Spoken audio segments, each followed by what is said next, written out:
Assalamualaikum warahmatullahi wabarakatuh. Yang saya hormati Bapak Bahar Amal SPD MN selaku dosen pengampu mata kuliah Literasi Digital Lanjutan 2, serta tidak lupa kepada teman-teman kelas 3C yang saya banggakan.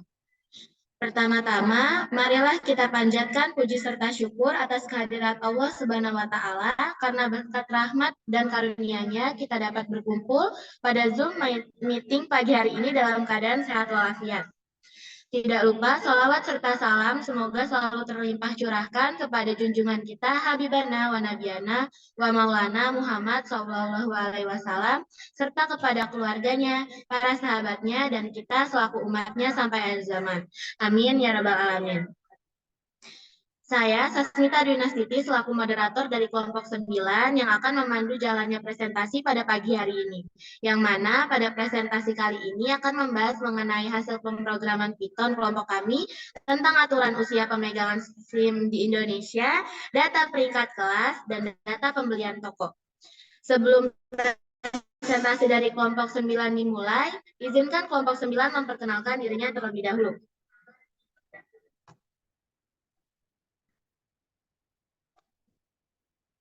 Yang pertama ada Rinjani Destiasari, kemudian ada saya sendiri, Sasmita Dinastiti, lalu yang terakhir ada Silva Aulia.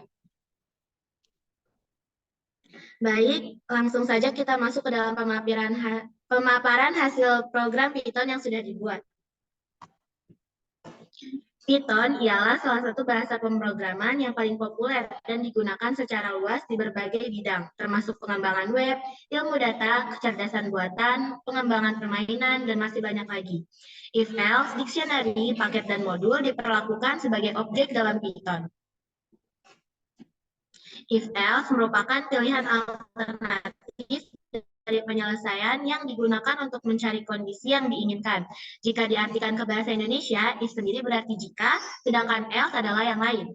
Sesuai artinya, if else ini untuk menentukan kondisi, misal jika bukan A, berarti hasilnya yang lain. Kami membuat program usia mengenai usia pemegang SIM di Indonesia. Gambar ini menunjukkan tentang VS Code dari if else, di mana usianya berada di atas 17 tahun, yakni 23. Sehingga saat di run, muncul print bertuliskan usia sesuai syarat. Sedangkan ini sebaliknya.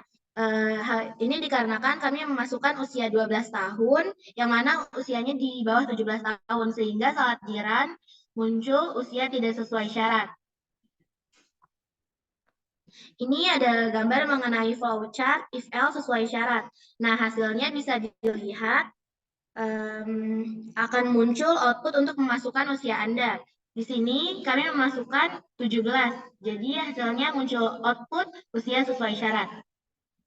Next, ini ada gambar mengenai flowchart if else yang tidak sesuai syarat karena saat ini kita memasukkan usia 7, yang mana ini di bawah dari 17 tahun. Jadi akan muncul output usia tidak sesuai syarat. Selanjutnya dictionary. Apa itu dictionary? Dictionary ialah struktur data yang berbentuk seperti kamus. Di dalamnya terdapat kata kunci beserta nilainya. Kata kunci di sini harus unik, sedangkan dalam nilai boleh diisi oleh kata kunci apapun. Untuk dictionary, kami membuat data peringkat kelas. Di sini kita bisa menginput nama dan peringkat siswa. Kata kuncinya adalah nama dan peringkat, sedangkan nilainya bebas diisi nama apa saja dan peringkat berapa saja. Untuk materi selanjutnya akan dipaparkan oleh rekan saya. Dipersilakan.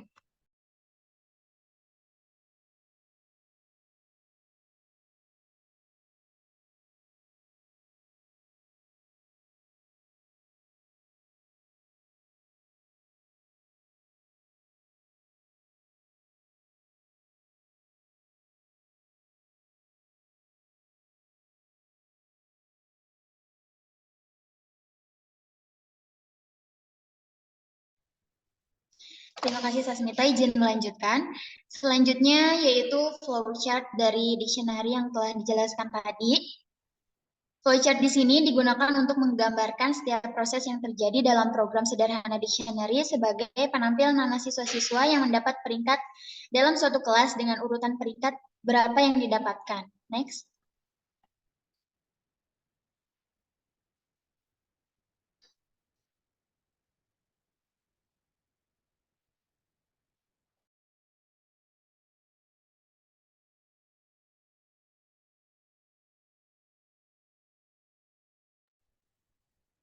Nah, di halaman 13 ini hasil dari flowchart yang telah dibuat. Awalnya kita masukkan terlebih dahulu nama. Di sini namanya Lisa, kemudian peringkat. Di sini Lisa mendapatkan peringkat pertama. Nah, hasilnya jadi nama Lisa, peringkat ke-1. Next.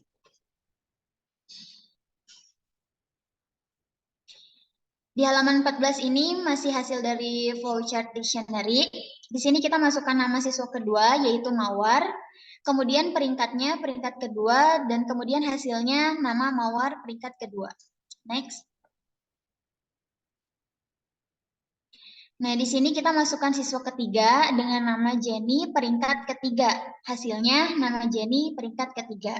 Next. Nah, selanjutnya paket dan modul. Modul pada Python adalah sebuah file berekstensi PY yang berisi skrip Python.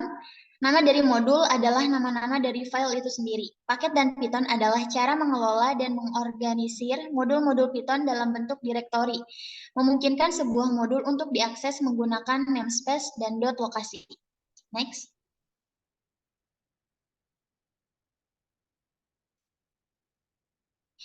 Nah, di sini terdapat sintak yang membuat program sederhana paket dan modul. Sintak ini diaplikasikan untuk data pembelian sebuah toko yang digunakan berupa pertambahan total pembelian belanja pembeli.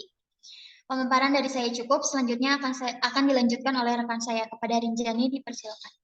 Terima kasih.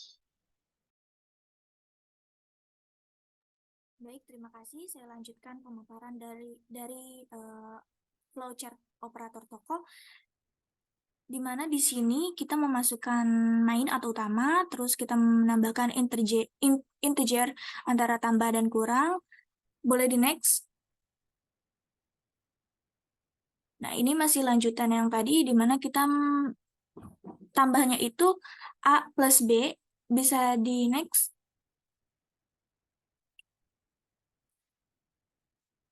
Nah, ini untuk hasil flowchart dari operator toko, di mana ketika kita memasukkan angka 150, terus angka keduanya adalah 40, maka itu akan menjadi total penjumlahan atau total pembelanjaan yang total adalah 190. Nah, terus ketika kita memasukkan angka lagi, di mana contohnya itu adalah 190, terus angka keduanya adalah 30, itu akan menjadi pengurangan, di mana menjadi total setelah diskon, yaitu 160. Boleh di next. Selanjutnya adalah total pembelian. Ini adalah face code dari total pembelian. Boleh di next. Nah, ini adalah flowchart dari total pembelian. Terus di sini ada hasil dari flowchartnya juga. Ketika kita memasukkan angka 40.000 dan memasukkan angka 60.000, itu adalah menjadi penjumlahan yang dimana total selanjutnya adalah 100.000. Boleh di next. Selanjutnya adalah face code dari diskon pembelian. Next.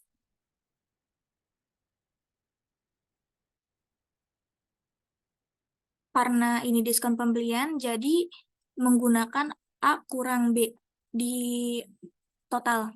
Nah, ini contoh dari flowchart sama hasil dari flowchart diskon pembelian. Ketika kita memasukkan angka 100.000 dan kita memasukkan angka diskon, angka yang akan didiskonkan, contoh diskonnya 15.000, itu akan menjadi pengurangan. Jadi 100.000 dikurangi 15.000 adalah 85.000. Next. Baik, pemaparan materi dari saya sudah cukup. Saya kembalikan lagi kepada moderator. Baik, sebelum menutup presentasi ini, izinkan saya membacakan kesimpulan. Perintah kondisional dalam Python seperti if, else, dan elif digunakan untuk mengontrol alur eksekusi program berdasarkan kondisi tertentu. Pernyataan if digunakan untuk mengeksekusi kode jika kondisi benar, sedangkan else memberikan alternatif jika kondisi if salah. Pernyataan elif digunakan untuk memeriksa kondisi tambahan. Penggunaan dictionary dalam Python, struktur data yang menghubungkan kunci dengan nilai, dengan contoh program yang menampilkan peringkat siswa dalam kelas, dan flowchart yang mengilustrasikan alur program. Pemahaman tentang mengilustrasikan penerapan paket dan modul dalam program sederhana yang melakukan perhitungan total pembelian dan diskon pada data pembelian toko. Flowchart digunakan untuk menggambarkan alur program. Tidak terasa, akhirnya kita sudah berada di penghujung presentasi. Terima kasih saya ucapkan kepada teman-teman semua yang sudah menyimak dan mengikuti dari awal hingga akhir presentasi. Semoga presentasi kali ini dapat menambah wawasan teman-teman semua, dan apabila tutur kata yang kurang berkenan di hati teman-teman semua, mohon untuk dimaafkan. Izinkan saya membacakan pantun, putih-putih bunga melati, harum mewangi di pagi hari. Presentasi kami cukup di sini, jika rindu harap hubungi. Sekian presentasi dari kelompok kami. Wabillahi taufiq wal hidayah. Wassalamualaikum warahmatullahi wabarakatuh. Waalaikumsalam warahmatullahi wabarakatuh.